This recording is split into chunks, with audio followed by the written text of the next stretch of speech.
Hey everyone, you're watching News Insights. ಮುಖ್ಯ ಸುದ್ದಿ. ಬೆಂಗಳೂರು ನಗರದಲ್ಲಿ ಬಿ ಮತ್ತು ಡಿ ಗ್ರೂಪ್ ನೌಕರರಿಗೆ ಅನ್ಯಾಯವಾಗಿರುವ ಕುರಿತು ಹೊಸ ಬೆಳವಣಿಗೆ ನಡೆದಿದೆ.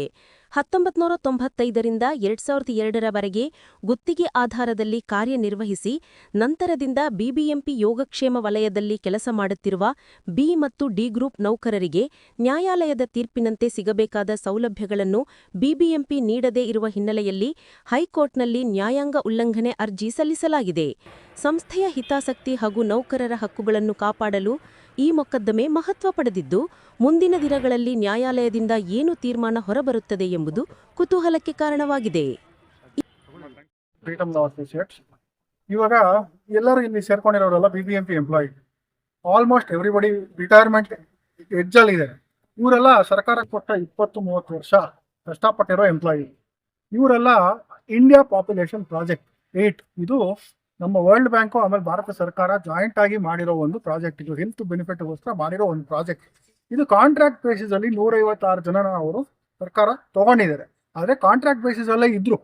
ಆಮೇಲೆ ರೆಗ್ಯುಲರೈಸೇಷನ್ ಮಾಡ್ಕೊಂಡ್ರು, ಅಬ್ಸಾರ್ಪ್ಷನ್ ಮಾಡ್ಕೊಂಡು ಆದ್ಮೇಲೆ ಇವರಿಗೆ ಕಾಂಟ್ರಾಕ್ಟ್ ಯಾರು ಜಾಯಿನ್ ಮಾಡಿದ್ರು ಆವತ್ತಿಂದ ಇವ್ರಿಗೆ ಬೆನಿಫಿಟ್ ಕೊಡ್ಬೇಕಾಗಿರುತ್ತೆ. ಯಾವ ಬೆನಿಫಿಟ್ಟು?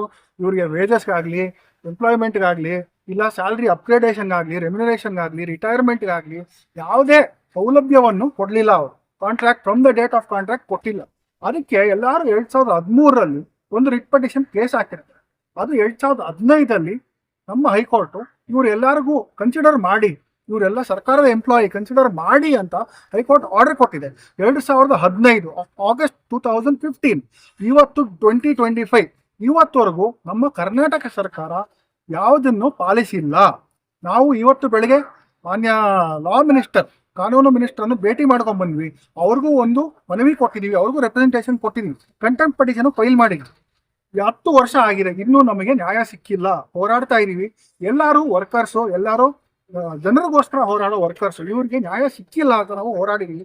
ಇವಾಗ ನಾವು ಕಂಟೆಂಪ್ಟ್ ಪಿಟಿಷನ್ ಹಾಕಿದೀವಿ, ನಮಗೆ ನ್ಯಾಯ ಸಿಕ್ಬೇಕು ಅಂತ. ಎಲ್ಲರಿಗೂ ಬಿಬಿಎಂಪಿ ಎಂಪ್ಲಾಯೀಸ್ ಏನೇನು ಸಿಗ್ತಾ ಇದೆಯೋ ಆ ವೇಜಸ್ ಆಗಲಿ, ರೆಮ್ಯುನರೇಷನ್ ಆಗಲಿ ಸಿಗಬೇಕು ಅಂತ ನಾವು ಹೋರಾಡ್ತೇವೆ. ಓಕೆ, ಬಿಬಿಎಂಪಿ ಏನು ವರ್ಕ್ ಮಾಡ್ತಾ ಇದ್ದಾರೆ? ಇವರೆಲ್ಲ ಹೆಲ್ತ್ ವರ್ಕರ್,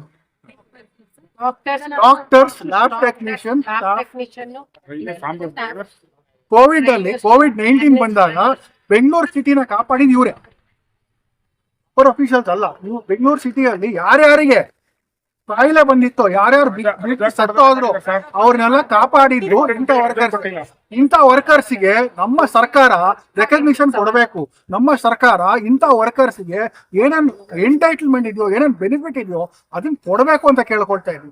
ಯಾಕಂದ್ರೆ ನಾವು ದೊಡ್ಡದಾಗಿ ಏನು ಕೇಳ್ತಿಲ್ಲ, ನಮ್ಮ ಹಕ್ಕುಗಳನ್ನು ಕೇಳ್ತಾ ಇದೀವಿ ಅಲ್ವಾ. ಇದು ನಮ್ಮ ಸರ್ಕಾರಕ್ಕೆ ತಲುಪಿಸ್ಬೇಕು. ಅವರು ಕ್ಯಾಬಿನೆಟ್ ಅಲ್ಲಿ ಅಪ್ರೂವಲ್ ಮಾಡಬೇಕು.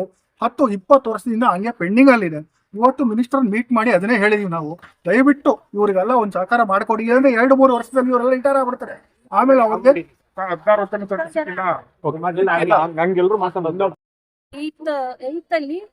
ನಮ್ಮಲ್ಲಿ ಡಾಕ್ಟರ್ಸ್ ಇದ್ದಾರೆ, ಸ್ಟಾಫ್ ನರ್ಸಸ್ ಇದ್ದಾರೆ, ಲ್ಯಾಬ್ ಟೆಕ್ನಿಷಿಯನ್ಸ್ ಇದ್ದಾರೆ, ಡ್ರೈವರ್ಸ್ ಇದ್ದಾರೆ, ಮತ್ತೆ ಪಿಯೂನ್ಸ್ ಇದ್ದಾರೆ. ಇವರೆಲ್ಲರೂ ಸೇರಿ 156 ಮೆಂಬರ್ಸ್ ನಾವು ವರ್ಕ್ ಮಾಡ್ತಾ ಇದೀವಿ.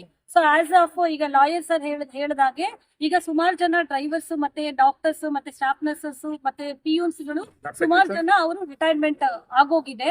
ಮತ್ತೆ ಈಗ 2027 ಬಂದ್ರೆ ಅದರಲ್ಲೂ ಆಲ್ಮೋಸ್ಟ್ ಸುಮಾರು 20-30% ಎಲ್ಲರೂ ಸುಮಾರು ಜನ ರಿಟೈರ್ಮೆಂಟ್ ಆಗ್ತಾ ಇದ್ದಾರೆ.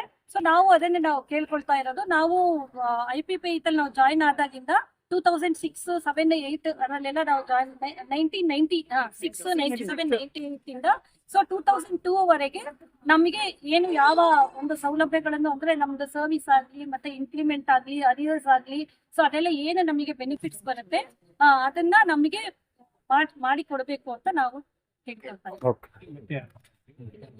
1996ರಲ್ಲಿ ಜಾಯಿನ್ ಆಗಿದ್ದೀವಿ. ಬಟ್ 1996ರಿಂದ 2002 ವರೆಗೂ ನಮ್ಮನ್ನ ಪರ್ಮನೆಂಟ್ ಮಾಡಲಿಲ್ಲ. ಬರೀ ನಾವು 2675 ರೂಪಾಯಿಗೆ ಕೆಲಸ ಮಾಡಿದ್ವಿ. ಅವಾಗಿಂದನೂ ಒಂದೇ ಬೇಸಿಕ್ ಸ್ಕೇಲೇ ನಮ್ಗೆ ಹುಟ್ಟಿದ್ದು. ಬಟ್ ಆಮೇಲೆ ಪರ್ಮನೆಂಟ್ ಮಾಡಿದ್ಮೇಲೆ ನಮಗೆ ಸ್ಟೇಟ್ ಗೌರ್ಮೆಂಟ್ ಸ್ಯಾಲ್ರಿ ಏನಿದೆಯೋ ಅದನ್ನ ಕೊಟ್ಟರು. ಬಟ್ ನಾವು ಕೇಳ್ಕೊಳ್ಳೋದು ಏನಂದ್ರೆ, ಅವಾಗ ಅಂದ್ರೆ ನಮಗೆ ಬಾಡಂತಿ ಇದು ದತ್ತೇನೂ ಇರಲಿಲ್ಲ ನಮಗೆ. ನಾವು ಅವಾಗೆಲ್ಲ ತುಂಬಾ ಕಷ್ಟಪಟ್ಟಿದ್ದೀವಿ. ಅದಕ್ಕೋಸ್ಕರ ನಾವು ಸರ್ಕಾರಕ್ಕೆ ಕೇಳೋದೇನಂತ ಹೇಳಿದ್ರೆ, ನಮಗೆ ಒಂದು ಸಹಾಯ ಮಾಡಿಕೊಡಿ, ನಮ್ಮನ್ನ ಎಲ್ಲರ ತರನ ನಮ್ಮನ್ನ ಟ್ರೀಟ್ ಮಾಡಿ, 96 ಇಂದನೂ ನಮ್ಮನ್ನ ಪರ್ಮನೆಂಟ್ ಮಾಡಿ, ನಮಗೆ ಬೇಕಾಗಿರೋ ಎಲ್ಲ ಸೌಲಭ್ಯನೂ ಕೊಡಿ ಅಂತ ಕೇಳ್ಕೊಳ್ತಾ ಇದ್ವಿ.